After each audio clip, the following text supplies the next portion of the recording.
तो मलखान सिंह जो कि अब कांग्रेस के नेता हैं, आपने देखा किस कदर सरकार के प्रति उनकी नाराजगी जाहिर हुई मनोज मनु के साथ बातों में। अब कांग्रेस में नेता प्रतिपक्ष गोविंद सिंह से, डॉक्टर गोविंद सिंह से भी मनोज मनु ने खास बातचीत की है। देखिए वो क्या कह रहे हैं इस बातचीत में और चुनाव को लेकर क्या उनका आकलन है। 2023 का विधानसभा चुनाव है, 2018 का खत्म हुआ, तमाम मुद्दे हैं, नई बातें जुड़ गई हैं, नए चेहरे जुड़ गए हैं, कई सारे विषय आ गए हैं। इस बीच नेता प्रतिपक्ष डॉक्टर गोविंद सिंह जो कि पहले मंत्री भी रहे हैं 2018 की सरकार में, चंबल के बड़े नेता हमारे साथ मौजूद हैं, आने वाले समय में एक अच्छा संकेत भी देंगे। लेकिन पूछते हैं कि ये चुनाव क्या कहता है। डॉक्टर साहब, ये चुनाव कुछ कह रहा है, बस दिख नहीं रहा है, कह रहा है? जनता की नब्ज अगर देहात में जाके आम जनता से, चाहे महिलाएं हों, किसान हो, नौजवान हो या छोटा दुकानदार व्यापारी हो, हर आदमी परेशान है, दुखी है और उसका आक्रोश 17 नवंबर के चुनाव में दिख जाएगा। महिलाएं तो मामा मामा कह रही हैं, वो लाडली बहना बता रहे हैं।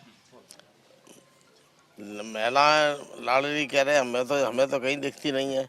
उससे बड़ी योजना है हमने लाडली लक्ष्मी कमलनाथ जी ने घोषित की है, वो हाँ लाडली सम्मान योजना में अलग की है। वो देंगे साल में 12,000, हम देंगे उन्हें 18,000। तो जो उनका जो उन्होंने सगुफा छोड़ा था वो फ्यूज हो चुका है। मतलब ऐसा खेल चल रहा है, बोले तुम कितने, बोले 2001 2003, बोले 3,000, बोले 3,001 3,002, बोले 4,000। ये क्या खेल क्या चल रहा है? मतलब ये कैसी राजनीति हो गई है? वैसे मैं व्यक्तिगत रूप से इस बात के विरुद्ध हूँ। मैं चाहता हूँ कि इस पर अंकुश लगे। अगर जो काम करना है तो चुनाव के 6 महीने पहले सरकार को काम कर देना चाहिए। फर्जी घोषणा करना, अब शिवराज सिंह कहाँ से कर देंगे? शिवराज सिंह कहना घर में कहावत है, खजाना खाली है, दिवालिया प्रदेश हो चुका है। कई विभागों के कर्मचारी को 10-10 महीने से वेतन नहीं दे रहे। रक्षाबंधन के समय पे हमारे सफाई कर्मचारियों को 2 महीने से वेतन नहीं दे पाए। 3,86,000 करोड़ का कर्जा मध्य प्रदेश में ला दिया। हर व्यक्ति के ऊपर मध्य प्रदेश में 47,000 करोड़ का कर्जा है। एक वर्ष में मध्य प्रदेश को 22,000 करोड़ का ब्याज देना है। तो कहाँ से कर लेंगे शिवराज सिंह? वही तो हम कह रहे हैं कि शिवराज सिंह के कमलनाथ भी कहाँ से कर लेंगे? कमलनाथ जी करेंगे। हमने जो तय किया है, कमलनाथ जी ने जो वायदे किए, वचन किया है, वायदे नहीं है। सभी अधिकारी एक एक घोषणा पर कमलनाथ जी ने सभी अधिकारी जो रिटायरमेंट है वो बुलाए, अर्थशास्त्री बुलाए और उसमें 15-15 दिन तय हुआ कि आखिर हम जो जनता को वायदा कर रहे हैं उसकी पूर्ति हम कैसे करेंगे। अगर हमने गेहूं का वायदा किया 6,000 करोड़ हमें साल में देना है, तो 6,000 करोड़ हम कहाँ से लाएंगे? इस बात की पहले तैयारी की। जब ले चुके, तैयारी हो गई, कई ऐसे विभाग हैं जिनका कोई काम नहीं है, करोड़ों रुपए साल का बर्बाद नुकसान हो रहा है। और जहाँ तक संपत्ति जो आ रही है बजट है, उसका बजट का भारी पैमाने पर भारतीय जनता पार्टी दुरुपयोग कर रही है, भ्रष्टाचार कर रही है, उस पर अंकुश लगाएंगे। जब अच्छा ये बताइए, अब 2018 में मैं देख रहा था, तमाम मंचों से कह रहे थे कि बीजेपी की सरकार भ्रष्ट सरकार, 15 साल में लूट लिया, भ्रष्टाचार है, अरबों खरबों रुपए कमा लिए। 15 महीने में डॉक्टर साहब एक एफआईआर नहीं कर पाई आपकी सरकार बीजेपी के मंत्रियों पर, नेताओं पे? हुई कैसे नहीं? मंत्रियों पर चल रही तब तक सरकार चली गई।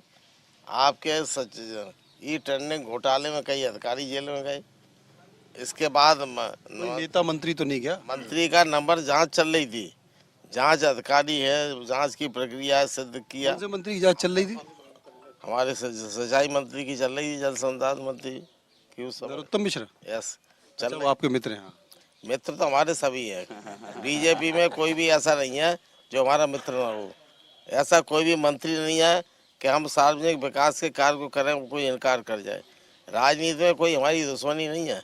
राजनीति तो कबड्डी का खेल है, एक पार्टी एक जीता हुआ 11। अचानक से कुछ भी होता मध्य प्रदेश में, डॉक्टर साहब सीधे नरोत्तम मिश्रा के घर पे या नरोत्तम मिश्रा डॉक्टर साहब के घर पे, अब सारे नेताओं के माथे पे पसीना आ जाता है। कुछ खेल होने वाला आ जाती है, कोई खेल नहीं। ये कोई नरोत्तम मिश्रा जब से एमएलए तब से हमें हमारे क्षेत्र के हैं, हम उनके ब्याह शादी में जाते रहे, परिवार में हर कार्यक्रम में वो हमारे यहाँ आती हैं। इसमें कौन सी बड़ी बात है। जो आता है मेरे घर, मैं किसी मंत्री का नहीं जाता, जिस मंत्री से हमारे व्यक्तिगत वो आता है मेरे घर पे आ जाता है तो मैं उसके यहाँ चले जाता हूँ।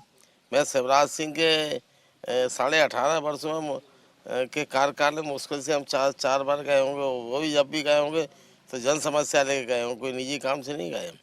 ना मैंने नरोत्तम मिश्रा से कोई निजी काम कराते हैं।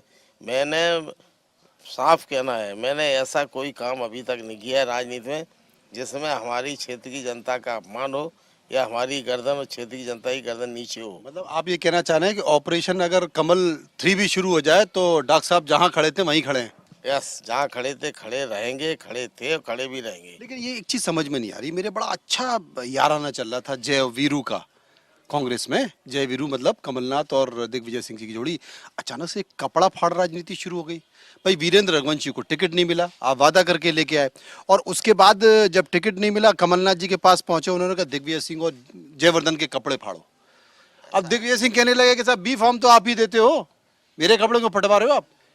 तो ये कपड़ा फाड़ राजनीति शुरू हो गई अचानक से कांग्रेस की। ये भारतीय जनता पार्टी का स्वरूप है। दिग्विजय सिंह कमलनाथ अभिन्न मित्र हैं, अभिन्न साथी हैं, छोटे भाई बड़े भाई का रिश्ता है, अटूट रिश्ता है। ये मैं देखता हूँ। ये तो कभी कभी कमलनाथ जी मजाक में कह देते हैं उनके, जब ये मेरे क्यों परेशान कर रहे हो, कभी उनकी आदत है। खेल खेलने क्या? नहीं, कोई खेल नहीं। कभी कभी बाबा जिसकी जैसी आदत होती है मैं भी कह जाता हूँ, कोई नहीं कहना चाहिए वो बात कह देता हूँ। जैसे लोग आग कह देते कि तुम बहुत चाहे जिससे साफ सुथरा बोलते। अरे हैबिट है, आज शुरू की आदत है, आदत कोई बदलती है। जो एक व्यक्ति की आदत है वो आदत हमेशा तक रहती है, बदलती है। हम तमाम लोगों को कुछ कहते सोच लेते हैं इसको, कुछ हमें डांटना नहीं है। सब यहाँ सामने आया है, गलत देखा तो डांट देता हूँ। दिग्विजय सिंह बता रहे हैं कि नाराज हो गए हैं, प्रियंका गांधी की रैली में नहीं गए हैं, और बीजेपी चुनाव के ठीक मुहाने पे खड़े होकर इस चीज का फायदा उठाने लगी कि देखिए साहब कपड़ा फाड़ राजनीति। कोई फायदा नहीं है। बीजेपी तो झूठ का फलंदा है, जनता को गुमराह करने का है, प्रदेश को लूट डाला। शिवराज सिंह मध्य प्रदेश का भ्रष्टाचार करने वाले मुख्य आदमी हैं, सरगना हैं। उनके भ्रष्टाचार की गंगोत्री शिवराज सिंह के एक मकान हिल से श्यामला हिल से बह रही है। जब गंगा ऊपर से गंदी बहेगी तो नीचे शुद्ध नहीं होगी। भ्रष्टाचार शिवराज सिंह मुख्यमंत्री के निवास से यहाँ से चल रहा है, इसलिए भ्रष्टाचार चरम सीमा पे है। अगर कोई नीचे वाला आदमी भ्रष्टाचार करेगा, नीचे गंगा गंदी होगी तो ऊपर का साफ पानी आके साफ हो जाएगी। चलिए, एक अच्छा संकेत है। तो भिंड से संकेत जाएगा तो क्या निकल कर आएगा, इंतजार करना होगा। जैसे कि डॉक्टर साहब ने संकेत भी कर दिया कि 3 तारीख को बटन दबेगा, सब कुछ पता चल जाएगा कि क्या होगा क्या नहीं हो रहा। फिलहाल बहुत बहुत शुक्रिया।